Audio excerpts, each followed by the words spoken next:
Madam, ಸಾರ್ಥಕ 50 ವರ್ಷ ರಾಜಕಾರಣದಲ್ಲಿ ಪೂರೈಸಿ ಇವತ್ತು ಅಭಿಮಾನಿಗಳಿಂದ ಅಭಿಮಾನೋತ್ಸವಕ್ಕೆ ಪಾತ್ರರಾಗ್ತಾರಂತ ಯಡಿಯೂರಪ್ಪರ ಬಗ್ಗೆ ನಿಮ್ಮ ಮಾತು.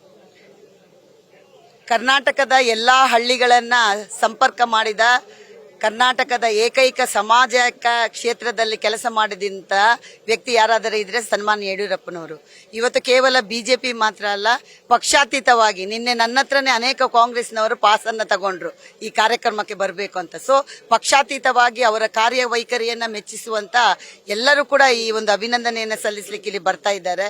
ಅದರಿಂದ ನಮ್ಮೆಲ್ಲರಿಗೂ ಕೂಡ ಸನ್ಮಾನ್ಯ ಯಡಿಯೂರಪ್ಪನವರು ಒಂದು ವಿಶ್ವವಿದ್ಯಾಲಯ ಇದ್ದಂಗೆ ಅವರ ರಾಜಕೀಯ ಬದುಕು, ಅವರ ಸಾಮಾಜಿಕ ಕ್ಷೇತ್ರದ ಬದುಕಿನ ಎಲ್ಲಾ ಪುಟದಲ್ಲಿ ಎಲ್ಲಾ ಸಾಮಾಜಿಕ ಕ್ಷೇತ್ರದಲ್ಲಿ ಕೆಲಸ ಮಾಡುವಂತ ನಮ್ಮೆಲ್ಲರಿಗೂ ಕೂಡ ಪ್ರೇರಣೆ ಕೊಡುವಂತ ಅನೇಕ ಹೋರಾಟ ಆಗಿರ್ಬೋದು ಅಥವಾ ಕಾರ್ಯಕ್ರಮಗಳಾಗಿರ್ಬೋದು, ಅದು ನಮಗೆ ಮಾರ್ಗದರ್ಶನ. ಆದ್ರಿಂದ ಅವರ ಅಭಿನಂದನೆಗೆ ಇವತ್ತು ನಾವೆಲ್ಲರೂ ಕೂಡ ಬಂದಿದ್ದೇವೆ. ಅತ್ಯಂತ ಹೆಚ್ಚು ಯೋಜನೆಯನ್ನ ಹೆಣ್ಮಕ್ಕಳಿಗೆ ಯೋಜನೆಯನ್ನು ಕೊಟ್ಟಂತ ಮೊದಲ ಏಕೈಕ ಮುಖ್ಯಮಂತ್ರಿ ಯಾರಾದರೂ ಇದ್ರೆ ಅದು ಸನ್ಮಾನ್ಯ ಯಡಿಯೂರಪ್ಪನವರು.